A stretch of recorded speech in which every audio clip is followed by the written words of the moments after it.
सार्थक संवाद के सभी दर्शकों को मेरा सादर नमस्कार। संत सही दुख परहित त्यागी, पर दुख हेतु असंत अभागी। भुज तरु सम संत कृपाला, परहित निति सह विपत्ति विशाला। अर्थात संत दुनिया के समाज के कष्टों से दुखी होते हैं, उनको दूर करने के लिए प्रयास करते हैं, जबकि जो असंत होते हैं या दुर्जन होते हैं वो दुनिया को कष्ट देने के लिए भी कष्ट सहते हैं, यहाँ तक कि अपना अस्तित्व मिटा लेते हैं। जैसे ओला खेतों की फसलों को नाश करने के लिए स्वयं ही मिट जाता है। आज कलयुग में तमाम प्रकार के कष्ट हैं लोगों के पास। हंसते हुए चेहरों से भी जब पूछोगे आप एकांत में तो वो अपने कष्ट बताएंगे। कुछ मानव निर्मित भी कष्ट हैं और कुछ प्रारब्ध के कारण, कुछ उनके पूर्व जन्मों के जो भी है उसके कारण, कुछ जो वातावरण बन गया है, बहुत सारे कष्ट हैं। और इन्हीं कष्टों को समझते हुए संत जन लगातार प्रवास कर रहे हैं, चाहे बरसात हो, धूप, गर्मी हो, ठंड हो, परवाह किए बगैर उनके कष्टों को दूर करने के लिए प्रयास कर रहे हैं। ऐसे ही एक महान संत जिनका हिंदू धर्म में, सनातन धर्म में बड़ा सम्मानित नाम है, आज हमारे बीच जगत गुरु रामानुजाचार्य स्वामी श्रीधराचार्य जी महाराज हैं, जिनसे हम चर्चा करेंगे कि समाज में जो व्याप्त कष्ट है उनके लिए वो किस तरह से दूर करेंगे, क्योंकि वो वेद, उपनिषद, रामायण, गीता का उन्होंने गहन अध्ययन किया है। और इसके अलावा भी वो समाज में शिक्षा के क्षेत्र में काम करते हैं। उनकी गौशालाएं चलती हैं, भंडारे चलते हैं। तो एक ऐसे संत जो केवल कथा या भागवत कथा ही नहीं करते, लेकिन समाज सुधार के प्रत्येक वो कार्य को करते हैं जिसकी आज आवश्यकता है। स्वामी जी, सार्थक संवाद में आपका बहुत बहुत स्वागत है। महाराज जी, इस कलयुग में लोगों के पास बहुत कष्ट हैं। आप लोग लगातार प्रवास करके उनको रास्ता बता रहे हैं। बहुत सारे रास्ते हैं। आज यज्ञ और हवन करें तो दूषित सामग्री मिलती, शुद्ध सामग्री नहीं मिलती, और लोगों के पास समय कम है। तो एक सरल मार्ग क्या है जिससे आत्म कल्याण कर सके मानव जी और उसका उद्धार भी हो सके? हाँ, संसार और शरीर इसका नाम ही है। सीरियते इति शरीरम और दुखालयम शाश्वतम, यद भोगाय तनम तदेव शरीरम। ये सारे शास्त्र के वचन हमें निर्देश देते हैं। बीतरागो न जाता। हमारे प्रारब्ध कर्म फल भोगने के लिए मानव जन्म मिलता है। 3 प्रकार के कर्म होते हैं: संचित, प्रारब्ध, क्रियमाण।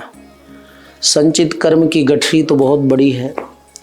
उसी से निकाल करके जो इस शरीर में, इस जीवन में भोगने के लिए दिए गए सुख दुख के रूप में, उन कर्मों को प्रारब्ध कहते हैं।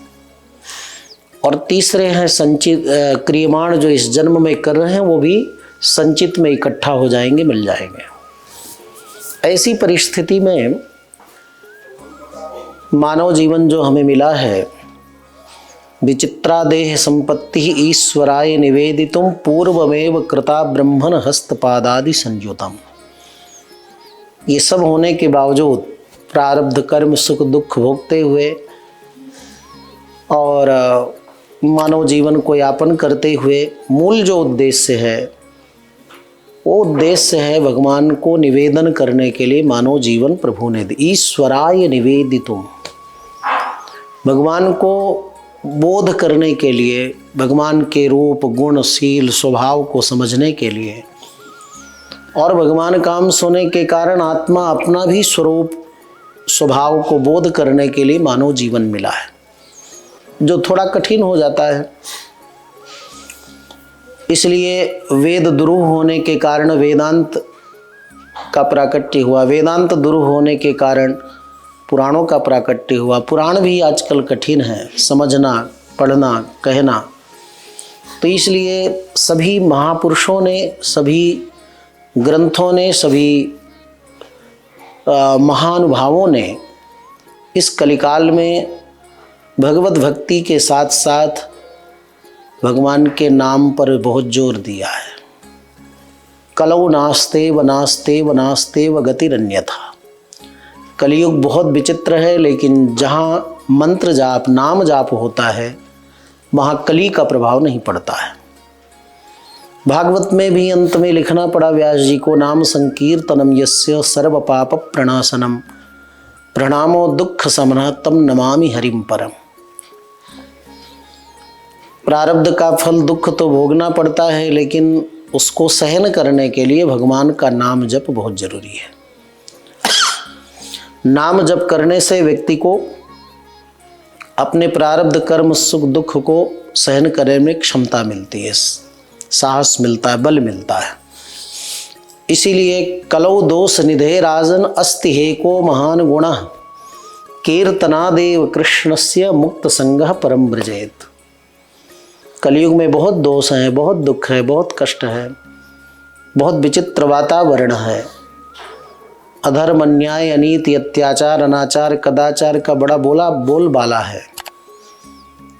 मन चित्त बुद्धि स्थिर नहीं है, वातावरण परिशुद्ध नहीं है, सन्निवेश कोई आत्मा कल्याणकारी नहीं है। ऐसी परिस्थिति में भी एक बहुत बड़ा गुण है इस कलयुग का कि सतयुग त्रेता द्वापर में बड़े बड़े सत्य का पालन यज्ञ करने तप करने से जो जीव का कल्याण नहीं होता है, वो इस कलिकाल में भगवत नाम जप संकीर्तन इसके द्वारा जीव के चित्त की शुद्धि होती है और भगवत प्राप्ति होती है। कलयुग केवल नाम ही आधारा सुमिर सुमिर नर उतर ही पारा। इसलिए गोस्वामी जी ने भी कहा तो जितना हो सके उतना नाम जपना चाहिए। एक सरल रास्ता है नाम जप। महाराज जी, धर्म और विज्ञान के ऊपर आप बड़ा अच्छा विश्लेषण करते हैं, तो युवा पीढ़ी को कैसे समझाएं जो विज्ञान भौतिक चीज़ों को मानती है और धर्म को पूजा पाठ इन सब क्रियाओं में उसकी रुचि नहीं रहती है। पूरा धर्म पूरा वैज्ञानिक है। धर्म जी, धर्म जो है वो पूरा वैज्ञानिक है, क्योंकि तिलक लगाने से लेकर के चोटी से लेकर वेशभूषा से लेकर अपने जो उपवास व्रत हैं इनसे लेकर के ध्यान योग से लेकर ये सब पूरा वैज्ञानिक है। तो बड़ी खोज करके हमारे ऋषियों ने ये सब हमें प्रस्तुत किया। हमें तो केवल पाना है, थाली तैयार है। हमारे सनातन धर्म में 56 व्यंजन परोसे हैं हमारे ऋषियों ने। जैसे आज कुछ भी व्यक्ति कर ले लेकिन अशांत है, धन है, वैभव है, पद है, सुख सुविधाएं हैं भौतिक, लेकिन अच्छे अच्छे लोग परेशान हैं। व्यक्ति चंद्र तक जा सकता है लेकिन अपने अंतस में नहीं जा सकता है। बाहर तो बहुत भटक रहा है, बहुत दूर तक जा रहा है, लेकिन कहो 2 मिनट ज़रा अपने अंदर चले जाओ, वहाँ नहीं पहुँच पा रहा है। इसलिए हमारे ऋषियों ने कहा कि प्रत्यगात्मानमैक्षत, अगर व्यक्ति को परम शांति चाहिए तो अपने अंतस की यात्रा करें। तो योग ध्यान से लेकर के जितने हमारे भारतीय संस्कृति के तिथि त्यौहार उत्सव ये सब कुछ परम वैज्ञानिक है। इसके अंदर कोई ना कोई रहस्य है। कोई एक उदाहरण जिससे विज्ञान और धर्म का संबंध स्पष्टता युवा पीढ़ी को दिखाई दे। जैसे ही हम अभी योग का बताया हमने जी, व्यक्ति कितनी धन संपदा इकट्ठा कर ले शांति नहीं मिलेगी, चंद्रलोक तक चला जाए शांति नहीं मिलेगी। लेकिन जब कोई बैठता है शांति से अपने मन को एकाग्र करता है तब उसको परम शांति मिलती है। परांचिखानी वितृणीत स्वयंभू तस्मात् परांग पश्यति नान्तरात्मन कश्चित् धीरा प्रत्यगात्मानमैक्षत आवृत्त चक्षुः अमृतत्वमिच्छन्। अर्थात व्यक्ति की सारी इंद्रियां, चेतना, ऊर्जा, चित्त, मन सब बहिर्मुख है और बाहर सब जड़ है। तो जड़ से कभी शांति नहीं मिलती है, बल्कि कश्चित कोई साधक जब अपनी चेतना ऊर्जा को अपने अंतस में ले जाता है तभी उसको परम शांति की प्राप्ति होती है, परम आनंद की प्राप्ति होती है। ये जो हमारा वेद का वचन है इसको हम प्रत्यक्ष देख सकते हैं। जैसे निद्रा, 4 अवस्थाएं जीव की होती हैं, एक जागृत, स्वप्न, सुसुप्ति और तुरीय अवस्था। तो जागृत अवस्था में सब हैं, जग रहे हैं, सब बहिर्मुख हैं, शांति नहीं है। कितनी देर तक व्यक्ति जगेगा? अगर जागृत अवस्था में शांति मिलती तो 2-4 दिन जग कर जरा देख ले, तो उसको बड़ी शांति मिल जाएगी, विक्षिप्त हो जाएगा।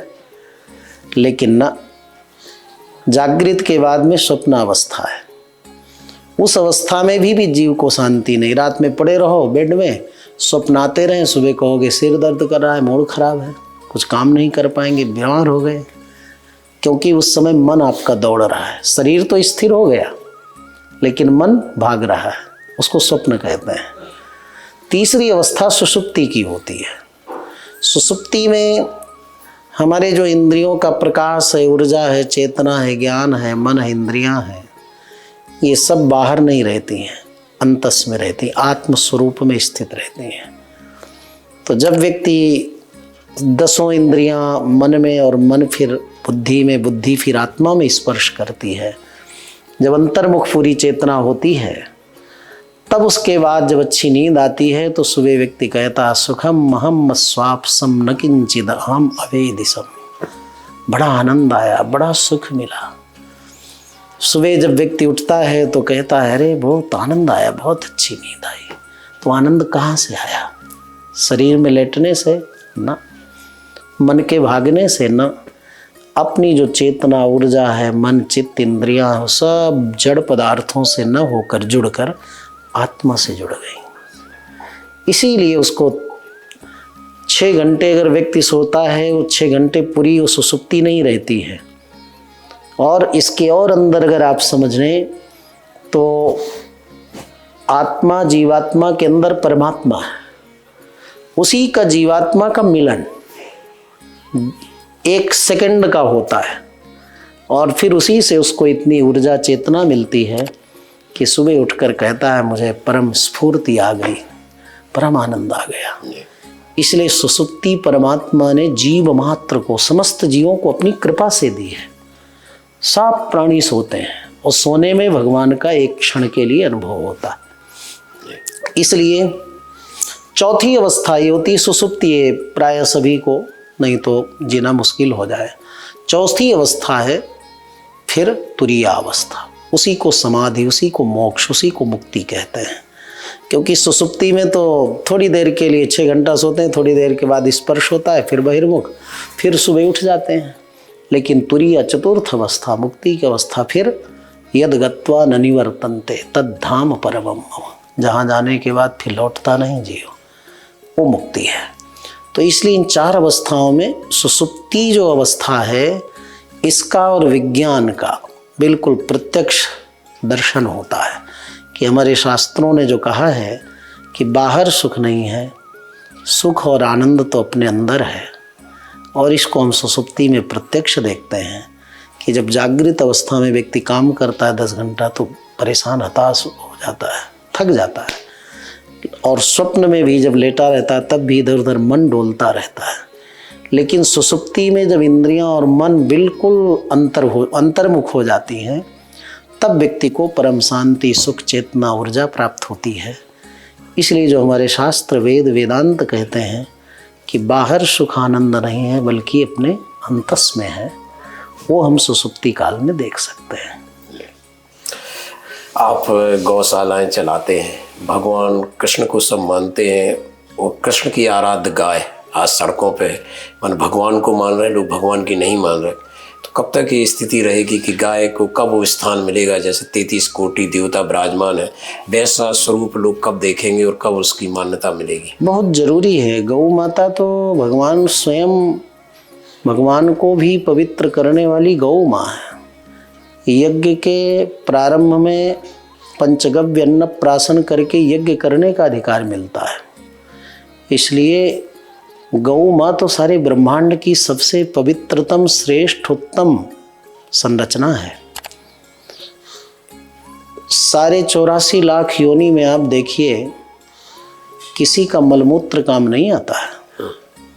और गौ माँ का गोबर और गोमूत्र केवल काम ही नहीं बल्कि परम पवित्र है। भगवान को पवित्राणाम पवित्रोसी मंगलानाम च मंगलम कहते हैं भी भगवान। इतने पवित्र हैं कि कोई पापी नाम ले ले तो पापी पवित्र हो जाता नाम लेने से। ऐसे पवित्र भगवान, लेकिन मैया कहते हैं मेरे लाला को नज़र लगी है, मेरे लाला को राक्षसी पूतना ले गई है, पवित्र हो गया लाला। तो कैसे पवित्र हो?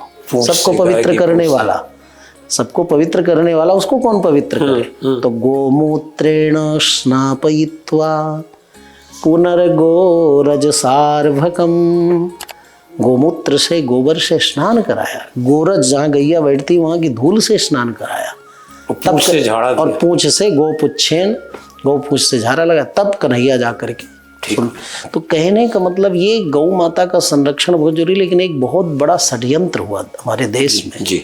वो जो जर्सी गाय का यहाँ मिक्स कर दिया गया, अब पता ही नहीं चलता कि ये कौन देसी है कौन ये जर्सी है। सब लोग वही जर्सी का दूध पी रहे हैं, जर्सी का पालन हो रहा है। अगर सबसे पहले हम कहते हैं जर्सी गायों को यहाँ से समाप्त कर देना चाहिए, अपने आप भारतीय गौ माता की संरक्षण हो जाएगा। क्यों? दूध सबको चाहिए। अभी दूध आपको मिल रहा है जर्सी से, आपको पता ही नहीं है कि शुद्ध भारतीय नस्ल की गाय का दूध का, घी का, दही का ये प्रभाव है, ये जर्सी का दूषित है, किसी को पता ही नहीं है। और इतना बड़ा षड्यंत्र है कि धीरे धीरे बिल्कुल कुतरता जा रहा है और ये बहुत स्थिति खराब है। महाराज जी, आज धर्म और राजनीति का घालमेल हो गया है। राजनीति में धर्म होना चाहिए, धर्म में राजनीति हो रही है। नहीं, धर्म कैसे व्याख्या? धर्म से अंकुश सब कुछ होना चाहिए, क्योंकि धर्म माने साक्षात भगवान। धर्मो धर्म विदुत्तम, धर्म माने भगवान।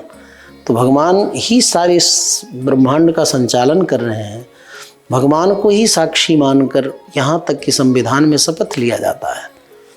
कोई भी मंत्री आदि बनते हैं तो वो यही कहते हैं ना, मैं सौगंध लेता हूँ। तो कहने का मतलब ईश्वर को साक्षी मानकर जब हम कृत्य करते हैं तो ईश्वर ही धर्म है। तो ईश्वर धर्म है और वो सर्वव्यापी है, इसलिए सर्वव्यापी उस धर्म और ईश्वर को साक्षी मानकर यदि व्यक्ति कर्म करे तो कभी कोई कहीं कुछ गलती होगी नहीं। राष्ट्र, हमारा समाज बहुत समृद्ध हो जाएगा, बहुत सुखी हो जाएगा, परस्पर प्रेम भाव भी बढ़ जाएगा जी। आज कलयुग में छल कपट, पाखंड, झूठ, व्यभिचार, लोभ, ये सब बहुत फैल रहा है। आप लोग इतनी कथाएं कर रहे हैं, इनसे कैसे निजात मिले? ये तो हमेशा हर युग में रहा है जी। कलयुग में तो इसका बोलबाला ही है। तो इसलिए अपना संरक्षण करते हुए कि हम सत्यनिष्ठ रहें, धर्मनिष्ठ रहें, सदाचारनिष्ठ रहें। जब हम स्वयं रहेंगे तो हमारे संपर्क में रहेंगे लोग, हमारी वाणी को सुनेंगे तो उसका कुछ प्रभाव पड़ेगा। इसलिए दूसरे के पालन की अपेक्षा सबसे पहले अपने को ध्यान रखना चाहिए कि हम कितने धर्म में निष्णात हैं, कितना धर्माचरण करते हैं, कितना सत्यनिष्ठ हैं हम। तो बहुत ज़्यादा संख्या न बढ़ाकर अगर पूर्ण धर्मनिष्ठ सत्यनिष्ठ कोई एक भी हो तो उसका बहुत अच्छा स्थायी प्रभाव पड़ता है। आज का बहुत प्रतिस्पर्धी युग है, बहुत प्रतिस्पर्धा, कंपटीशन बहुत है। सुबह से लेकर रात तक युवा मेहनत करता है, तो वो अपने कार्य के साथ साथ कौन सी क्रियाएं जिससे कर सके, जिससे उसके संस्कार ही बचे रहे, सनातन ही मजबूत हो और उसको सुविधा भी हो। हाँ, मैंने हर एक व्यक्ति को, युवा को, किसी को भी किसी भी कार्य में, जिम्मेदारी में, कर्तव्य में है, ये ध्यान रखना चाहिए कि अगर आप अध्यात्म से जुड़ोगे, धर्म से जुड़ोगे, थोड़ा आपके जीवन में अध्यात्म का पुट है, तो ये सत्य है कि आप जो काम 12 घंटा में करते हो 10 घंटा में कर लेंगे और आपके अंदर हल्कापन महसूस होगा। आप छोटी छोटी समस्याओं में घिरे रहते हो, परेशान रहते हो। अगर आप अध्यात्म से जुड़ जाओ तो बड़ी सी बड़ी समस्या का समाधान आप स्वयं चुटकियों में करने लगोगे। और बहुत परिश्रम करने के बाद भी आपको शांतता नहीं होगी, थकावट नहीं होगी। अर्जुन युद्ध करता है, भगवान कहते हैं तू थोड़ी युद्ध करता है। जब हताश हो जाता, परेशान हो जाता, थक जाता अर्जुन, अब तो नहीं चल पा रहा, हाथ नहीं हो रहा, घायल हूँ, बाण नहीं चला पा रहा, तो भगवान कहते हैं तू कौन होता है? ये तो सब अपनी इंद्रियां काम कर रही हैं, ये पूरा मशीन काम, तू क्या कर रहा है? पश्यन शृण्वन स्पृशन गच्छन स्वपन प्रलपन विसृजन गृणहन उन्मिखन निमिखन नपि इंद्रियाणि इंद्रियार्थेषु वर्तन्त इति धारयन्। ये सब इंद्रियां अपने अपने कार्य में लगी हुई तो कौन होता है? तो अर्जुन तुरंत चैतन्य हो जाता है। तो ये ज्ञान केवल सारे ब्रह्मांड में, धरती में, ये केवल हमारे सनातन धर्म में ही मिल सकता है। स्वयं भगवान जगत गुरु बनकर उपदेश देने के लिए आते हैं। कितना जीवों के प्रति भगवान की करुणा है, और वो केवल भारत देश में ही इसको आधार बना करके, अर्जुन जैसे व्यक्ति को यहाँ निमित्त बना करके, धरती तो बहुत बड़ी है, भगवान कृष्ण ने भारत को ही क्यों चुना? है ना विशेषता यहाँ। करोड़ों लोग थे महाभारत युद्ध में, अर्जुन को ही क्यों चुना? क्योंकि उसके अंदर आधार शक्ति है, माने उसके अंदर वो क्षमता है कि भगवान जो कहेंगे सुनेंगे वो करेगा। नहीं तो पता चले कि 2 किलो उठाने की क्षमता है, आप 100 किलो डाल दिए तो खत्म हो जाएगा। तो इसलिए जो है सनातन धर्म में ही ये है। तो युवाओं को चाहिए कि अध्यात्म से जुड़ करके वो अपने लौकिक व्यावहारिक कर्तव्य को भी अच्छे से निर्वहन कर सकते हैं और उससे निर्भर हो सकते हैं। वही मैं पूछा कि अध्यात्म से जुड़ने का मतलब बहुत सारे अध्यात्म के प्रकल्प हैं। नहीं, कुछ क्या छोटा सा क्या करें? अपनी योग्यता के अनुसार कुछ भी पकड़ ले। जैसे ज्यादा नहीं उनको क्षमता है तो अपना 2 माला जप कर ले भगवान के कोई नाम का, और उससे ऊपर हैं थोड़ा ध्यान कर ले। वो भी नहीं हो पा रहा है तो आप जो है गीता का 1 अध्याय पाठ कर लीजिए। 1 अध्याय नहीं कर सकते, 1 श्लोक कर लीजिए। विष्णु सहस्त्र नाम का पाठ कर लीजिए। सूर्य भगवान को प्रणाम कर अर्घ दे दीजिए। तो बहुत सारे उपाय, किसी भी प्रकार से, तस्मात् केनोपायेन, किसी भी प्रकार से आप जुड़ जाओ अध्यात्म से, कल्याण। इस अंतिम सवाल, भारत की समृद्ध परिवार परंपरा रही है और आज परिवार टूट रहे हैं, जिसके कारण ही बहुत सारी बुराइयां पैदा हुई। तो कैसे फिर से समृद्ध हो भारत की परिवार? इसका एकमात्र उपाय सत्संग। सत्संग सभी समस्याओं का समाधान है। विवेक के द्वारा ही सब हो सकता है। बिनु सत्संग विवेक न, राम कथा बिनु, राम कृपा बिनु सुलभ न सोई। इसलिए सत्संग मतलब आप स्वयं ग्रंथों का संग करो। ग्रंथ भी सत्संग है, सत है। आपके माता पिता हैं, आपके पास कोई श्रेष्ठ व्यक्ति है, वो सब पुरुष का संग करिए। आप सत्यनिष्ठ लोगों की कथाओं को संग बनाइए, तो सत्संग के द्वारा विवेक मिलेगा, उससे भाईचारा, प्रेम, सौहार्द बढ़ेगा। ये थे रामानंदाचार्य स्वामी श्रीधराचार्य जी महाराज, जो जगत गुरु हैं और जो लगातार कथाओं के माध्यम से लोगों का हृदय परिवर्तन कर रहे हैं, एक सकारात्मक दिशा दे रहे हैं। और अपने कार्यों से भी वो गौ सेवा, गरीबों के लिए भंडारा और विद्यार्थियों के लिए वैदिक संस्कृत विद्यालय, ऐसे बहुत सारे प्रकल्प भी चलाते हैं। तो एक संत जो समाज सुधार के लिए दिन रात प्रयास कर रहे हैं, हमने उनके व्यस्ततम समय में से थोड़ा समय लिया, थोड़ी चर्चा की। आप उनकी बातों को सुनिए और जीवन में अपनाने की कोशिश करिए। आज का ज़माना मोबाइल व्हाट्सएप का है कि हम फॉरवर्ड कर देते हैं, आत्मसात नहीं करते। लेकिन संत जो कहते हैं, हम उन्हें यदि आत्मसात करना शुरू कर दें तो हमारी बेचैनी दूर हो जाएगी, अंदर से शांति आएगी। आज के लिए इतना ही। कल हम किसी और संत समाज या शख्सियत के साथ सार्थक संवाद करेंगे। तब तक के लिए आगे धन्यवाद।